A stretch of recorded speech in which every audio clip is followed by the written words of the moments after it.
bagaimana cara kita membentuk orang jadi baik, bagaimana cara melahirkan orang baik.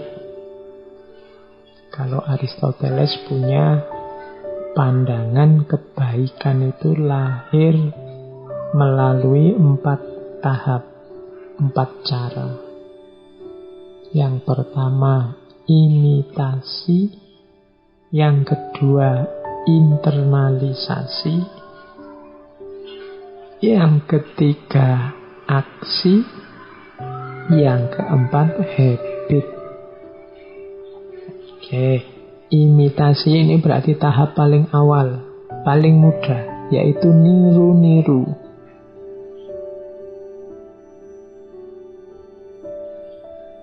Kita dulu waktu kecil niru bapak ke masjid, niru bapak bantu orang lain, tetangga ikut kerja bakti.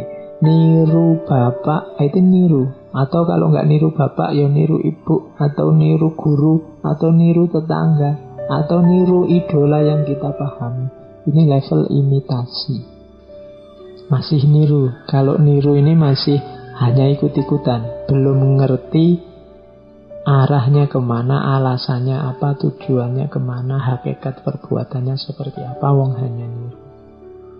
Namanya imitasi. Ini untuk yang baru terjun ke dunia orang baik, dunia kebaikan, biasanya yang dilakukan yang paling mudah yaitu niru. Kemudian ada saatnya internalisasi. Internalisasi itu mulai dicerna oleh pikirannya, mulai dikunyah, mulai dipertimbangkan. Ini memang baik bener apa enggak? Ini memang cocok, sudah sesuai, sudah seharusnya atau tidak? Nah, ini level 2, internalisasi. Dulu kalau kita kan sering bikin pernyataan, kenapa engkau muslim, kenapa dia muslim? Ya awalnya memang imitasi, ikut orang tua, ikut lingkungan sekitar. Tapi tidak usah pesimis. Wah berarti Islamnya hanya Islam ikut-ikutan. Enggak. Orang itu biasanya setelah imitasi masuk ke ranah internalisasi. Wong ya dia manusia, bisa mikir, punya hati, bisa mengolah pengetahuan, bisa mengelola hal-hal yang masuk dalam dirinya. Jadi setelah imitasi yang terjadi internalisasi. Dulu ya Islamnya ikut orang tua, tapi sekarang saya tahu Islam itu ternyata memang baik. Islam itu ternyata memang sejati, memang benar. Itu terjadi internalisasi ketika akal jalan, pikiran jalan, wawasan tambah luas, tambah dewasa, terjadi internalisasi. Setelah internalisasi lahirlah aksi. Yang beneran ini aksi versiku. Kalau tadi masih imitasi, masih niru-niru, sekarang aksinya sudah tindakanku sendiri, hasil karyaku sendiri, dengan pertimbanganku sendiri. Ini namanya aksi. Dulu sholat hanya ikut bapak ke masjid, sekarang berangkat sendiri ke masjid karena sudah tahu kalau masjid itu baik. Ini sekarang lahir aksi. Aksi ini kalau diulang-ulang terus akan jadi habit. Kalau sudah jadi habit, inilah namanya karakter, mendarah daging. Kalau aksinya tadi kebaikan, lahirlah habit kebaikan dalam dirinya, karakter kebaikan dalam dirinya, lahirlah orang baik. Berarti orang baik itu adalah orang yang habitnya kebaikan, orang yang karakternya adalah kebaikan.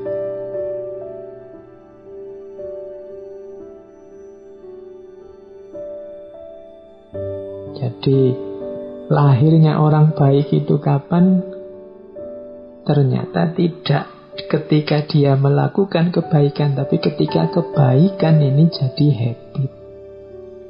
Kalau sudah jadi habit, dia mendarah daging. Kalau bahasanya Ibnu Miskawi atau Imam Ghazali, dia akan keluar secara spontan. Jadi pemimpin yang baik adalah pemimpin yang punya karakter baik, berarti dia harus punya habit yang baik. Kalau bahasa agama, punya akhlak yang baik. Cirinya akhlak apa? Keluarnya sejadi spontan. Kapan dia bisa jadi habit dan keluar spontan? Berawal dari aksi yang berulang-ulang. Lama-lama mendarah daging. Jadi yang spontan tidak bisa.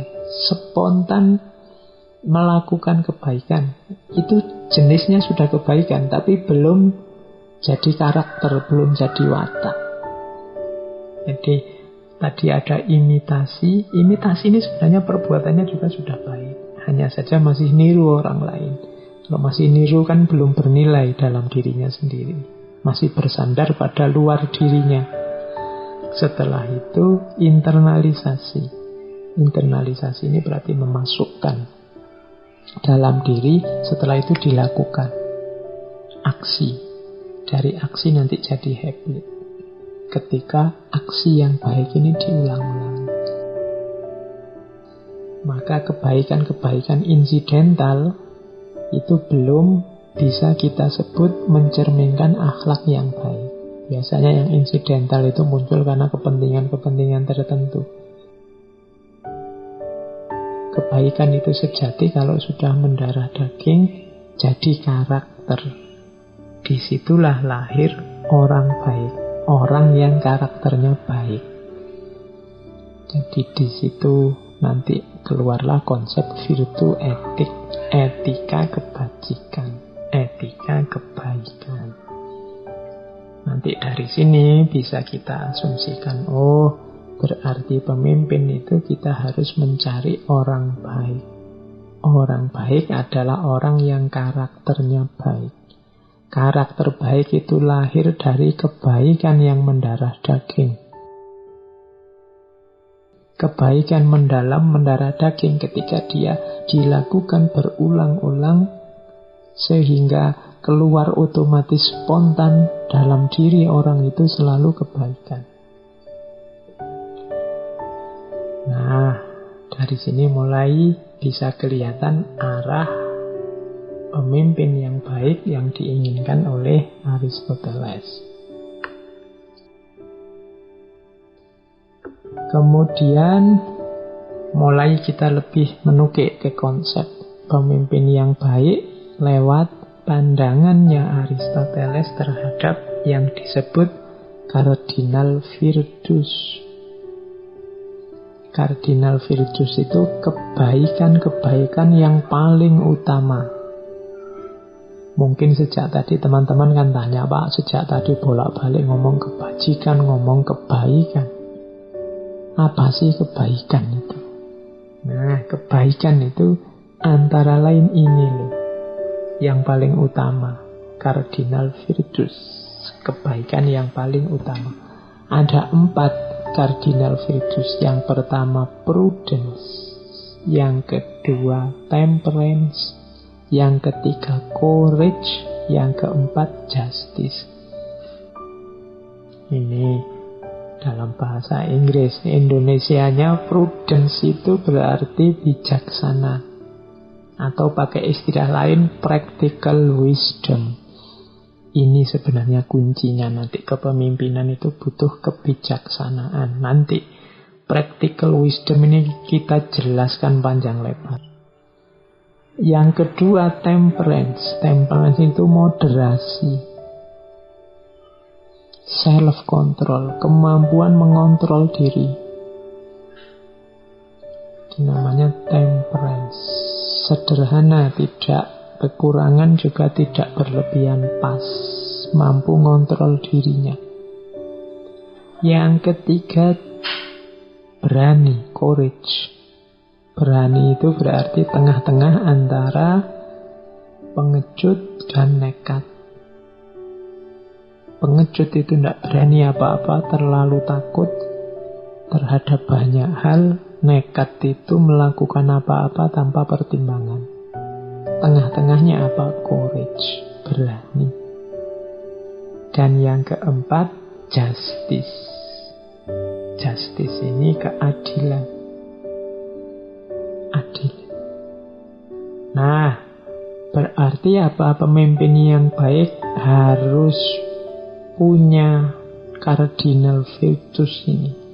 Sebelum aneka jenis kebaikan yang lain, 4 kualifikasi ini harus dimiliki. Bijaksana, kemudian moderat, kemudian berani, kemudian adil.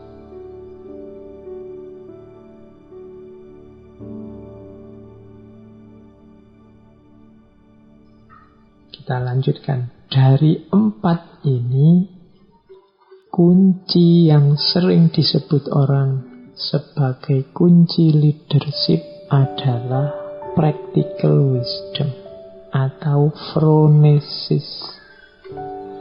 Jadi Aristoteles ini punya pandangan wisdom itu ada 2. Yang pertama theoretical wisdom, yang kedua practical wisdom. Yang theoretical wisdom kita kenal sebagai Sophia. Yang itu nanti lahirnya filsafat itu kan karena cinta pada Sophia, love of wisdom. Ini masih teoritis, theoretical wisdom. Makanya filsafat itu kan banyak bermain di ranah teoritis, berpikir, bernalar, berlogika, dan lain sejenis itu. Itu namanya theoretical wisdom atau Sophia. Sementara mimpin ini kan bukan ranah mengawang-awang, tapi ranah kehidupan nyata. Bagaimana kita mimpin diri, bagaimana kita mimpin orang lain, bagaimana kita mimpin keluarga. Maka ada satu kunci untuk leadership dalam pikirannya Aristoteles. Kuncinya adalah practical wisdom. Kalau yang theoretical wisdom disebut dengan istilah Sophia, yang practical wisdom disebut dengan istilah phronesis. Untuk leadership, kita butuh pemimpin yang punya daya phronesis ini, punya daya practical wisdom. Apa sih phronesis itu? Ya ringkesnya phronesis itu seorang yang punya kemampuan phronesis itu mampu melakukan sesuatu yang benar di waktu yang juga benar dengan alasan yang juga benar. Itulah phronesis. Jadi yang kita lakukan ini benar, dilakukannya juga pas di waktu yang tepat, kemudian alasan dilakukannya juga jelas dan benar. Nah ini orang yang punya daya phronesis ini keputusannya mesti di waktu yang tepat, dan itu pun alasannya juga tepat. Tidak sekedar diputuskan, tidak sekedar dilakukan, tapi pasti yang dilakukan itu baik, waktunya tepat, alasannya juga jelas. Pertama-tama seorang leader harus punya kekuatan practical wisdom atau phronesis ini. Oke, sekarang kita lihat bagaimana menjabarkan practical wisdom. Practical wisdom ini berarti dia adalah kombinasi antara rasio, kemudian tindakan, kemudian etika. Rasio ini akal yang punya daya untuk menangkap yang benar. Tindakan ini berhubungan dengan actionnya, aktivitas di dunia nyatanya, penerapannya. Etika ini berhubungan dengan ketepatan waktunya, ketepatan alasannya, ketepatan jenis tindakannya, ketepatan motifnya, dan lain sebagainya. Jadi, akal dipakai untuk menangkap kebenaran, etika untuk memastikan kebaikannya, dan tindakan atau action untuk memastikan bahwa ini dijalankan, tidak cuma diteorikan. Phronesis itu gabungan dari rasio, tindakan, etika. Berarti apa? Phronesis itu ya pengetahuan, ya tindakan, ya pemahaman terhadap situasi. Jadi dari rasio kan lahir tentang pengetahuan yang benar.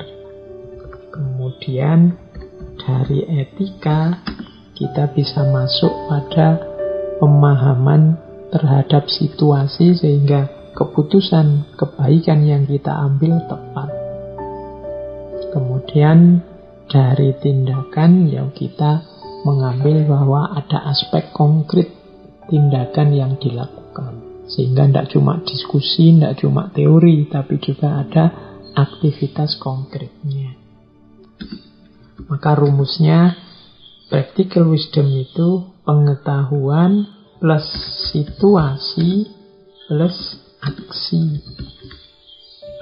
Didasari oleh pengetahuan, dilandasi oleh pemahaman terhadap situasi, kemudian diputuskan dalam aksi.